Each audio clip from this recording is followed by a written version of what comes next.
कि खराब मौसम के बीच में आज बठिंडी और सुंजवा के लोग अपने अपने घरों से बाहर है, क्योंकि एडमिनिस्ट्रेशन की तरफ से इन्हें नोटिस भेजे गए हैं कि अपने अपने घरों को 7 दिनों में खाली करना है, नहीं तो यूपी वाला बुलडोजर यहाँ पर भी चलेगा। आज लोगों ने यहाँ पर जो है वो बंद रखा है, मकामी लोगों ने। और देखिए कि पूरी जिस तरह से पुलिस फोर्स यहाँ पर तैनात है और लोग भी अपने अपने घरों से बाहर है। हाथों में आप देख पा रहे होंगे कि तिरंगे झंडे लेकर लोग बाहर निकले हैं, बच्चे भी हैं, बूढ़े भी हैं। मौसम बेहद खराब है, लेकिन लोग, क्योंकि आशियाना टूट जाने का डर जो है वो सबको सताता है, तो एग्जैक्टली ये लोग भी अपने अपने घरों से बाहर निकले हैं। तो ये आपको बठिंडी मोड़ की तस्वीरें दिखा रहे हैं बिल्कुल जम बुलेटिन के माध्यम से, जहां आप देखिए कि लोग अपने अपने घरों से बाहर निकले हैं और एडमिनिस्ट्रेशन के ऑफिसर भी यहां पर पहुंचे हैं लोगों के साथ बात करने के लिए। लेकिन लोग फिलहाल भी बाहर है, तो आइए आपको सुनाते हैं लोगों का क्या कहना है इन सब पर। सफीर चौधरी जी, लोगों को भेजे गए नोटिस के रिगार्डिंग आप क्या कहना चाहेंगे? क्योंकि यहाँ पर जो एलजी मनोज सिन्हा के अगर लास्ट स्टेटमेंट को कोट किया जाए तो उन्होंने कहा था किसी गरीब का घर नहीं तोड़ा जाएगा, किसी इंसान को तंग नहीं किया जाएगा, और ऐसे मौसम में तो फिलहाल हम सोच भी नहीं सकते कि किसी गरीब का घर जो है वो उजाड़ा जाए। देखिए, कहा गया था कि भाई हम बिग इंक्रोचर्स को पकड़ेंगे जिनके पास 100-100 कनाल 200 कनाल जमीनें हैं। तो मैं कह रहा हूँ जिनके नोटिस आए इनके पास कौन कौन सी 200 कनाल है। ये सरकार हमेशा से ही कहती कुछ हो रही है और करती कुछ हो रही है, ये तो इनका रिकॉर्ड है। इन्होंने कहा था जी 370 जाने के बाद 35 जाने के बाद स्टेट के 2 टुकड़े करके इन्होंने बोला था कि आपकी जमीनें और जॉब को सिक्योर कर दिया जाएगा। मैं आपके साथ से पूछना चाहता हूँ अली साहब, वो कहाँ है सिक्योरिटी हमारी? वो किसने सिक्योर करके रखे? हमारे जॉब आज पूरे ऑल ओवर इंडिया हो रहे हैं, जमीनें बची थी, जमीनें महाराजाओं की जमीनें दी हुई हैं। ये लोग जमीनों पे 100 साल से 200 साल से बैठे हुए हैं, 4 जनरेशन इनकी खत्म हो गई हैं। तो आज आगे आप नोटिस निकाल रहे हो किसी एक को दूसरे को। और दूसरी बात मैं आपके यहाँ से कहना चाहूँगा, अगर गांधीनगर, छन्नी, त्रिकुटा नगर, सैनिक कॉलोनी रेगुलेशन में आ सकती है तो सुंजवा बठिंडी को क्या बीमारी है? इस सुंजवा बठिंडी को क्या बीमारी है कि रेगुलेशन में नहीं आ सकती है? ना पिछली सरकारें जागी ना ये आगे, जो भी आता है वो पीला पंजा लेके आता है। इनको मतलब आज का नहीं है कि नोटिस को लेके लोग परेशान हैं, ये पिछले कई दहाइयों से लोग परेशान है कि सुबह पीला पंजा आया कि शाम को आया।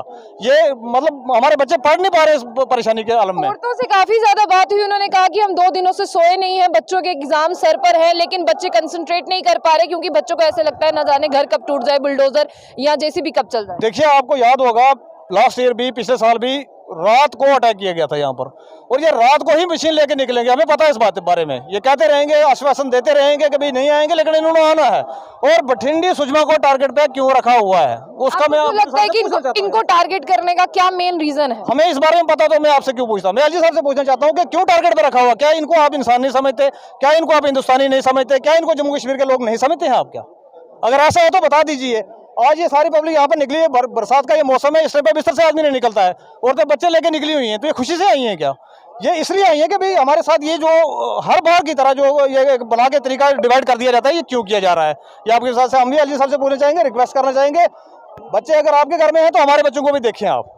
ये बच्चे लेके ये सर्दी के मौसम में आज हम इसमें खुश नहीं है कि जाके धक्के खाए रोडों पर, पुलिस के डंडे खाए हम।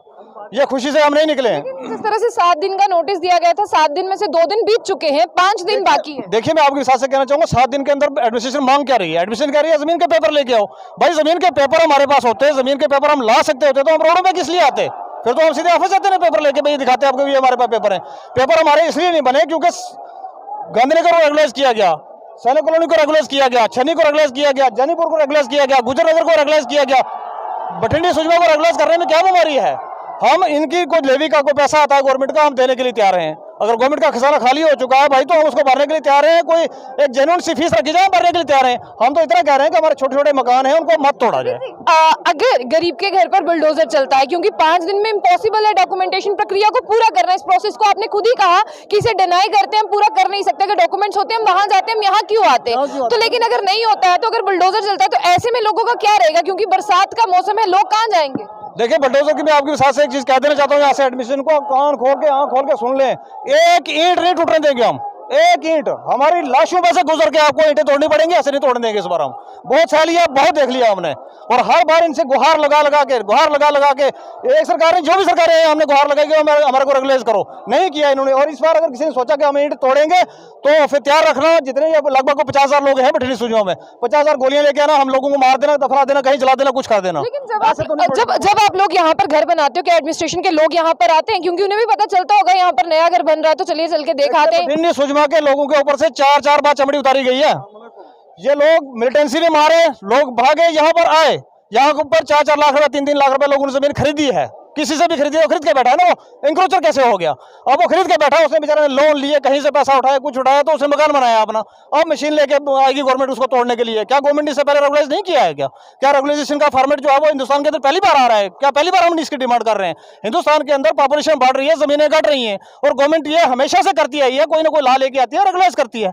ये कोई नई बात तो है नहीं कि ये रेगुलाइज करेंगे तो भाई कोई नया काम कर देंगे। ये रेगुलेशन के अंदर लोग पैसा देने के लिए तैयार हैं, पैसा भरने के लिए तैयार है, उस तरीके से लीजिए ना। लेकिन वो छोड़ के ये करप्शन के दरवाजे जो दिन ब दिन खोले जा रहे हैं। आज हमारे वहां से पटवारी ऑफिस से, तहसीलदार ऑफिस से फोन आते हैं हम लोगों को, फलाना का नाम लिस्ट में आएगा, फलाना का नहीं आएगा, अगर पैसे भरेगा वो तो। हम कितनी बार रिश्तें देंगे? हमने मकान बनाते हुए रिश्तें दी, हमने जमीनें खरीदते और रिश्तें दी, आज हमारे हाथ खड़े हैं, आज हमें गोली मारो या हमारे लिए हमारा इसका रेगुलेशन का आप कह रहे हैं कि आपको फलाना तहसीलदार फोन करता है कि आपका नाम लिस्ट में नहीं आएगा, आज आप उनके खिलाफ भी कोर्ट कर सकते हैं कि हमसे पैसे लिए गए थे। जब आपको बताएंगे ना तो आपके जाने के बाद पहले सबसे पहले हमारा टूटेगा। 5 मरले के अंदर सिंगल स्टोरी 4 फैमिलियां रहती है वहां पर, सबसे पहले तो उसी को तोड़ेंगे ये। फिर आगे कहां से बोले और क्या बोले? आज बोलना भी जुर्म हो गया है। हो गए, बच्चे भी परेशान हो गए, बूढ़े भी परेशान, माएँ बच्चे भाई सब परेशान हो गए। क्योंकि बोलता है इस बारिश के मौसम से घर से बाहर आए, ये नहीं सोचा हम क्या करेंगे, ये सोचते हैं हम यहाँ मरना है बेहतर। जब ये मकान से बेघर करते हैं, मोदी जी बोलता है हम अच्छे दिन लाएंगे, जब मोदी जी आएगा तो अच्छे दिन, यही है अच्छे दिन, यही हमारे लिए अच्छे दिन। हम मरेंगे मगर अपने घर नहीं छोड़ेंगे, क्योंकि ये शिक्षा नहीं देता है, ये रोजगार नहीं दे पाता है, लोगों का अटेंशन डाइवर्ट करता है। क्योंकि लोग हमारे पीछे नहीं पड़ेंगे, हमारे नौकरी चाहे, हमारा रोजगार चाहे, ये रोजगार किसी कोई ये मांगेगा ना है, ये टेंशन में डालता है, लोगों को टेंशन में डाला, ये उसी के पीछे पीछे चलेंगे, हमें कोई पीछे नहीं चलेगा। हम क्या करते हैं, आपने क्या किया, ये लोगों को तंग करते हैं। ये बोलते हैं हम अच्छी शिक्षा दे देंगे, अच्छा रोजगार दे देंगे, वो क्या है वो रोजगार? अपने घर से बेघर करता, यही है, यही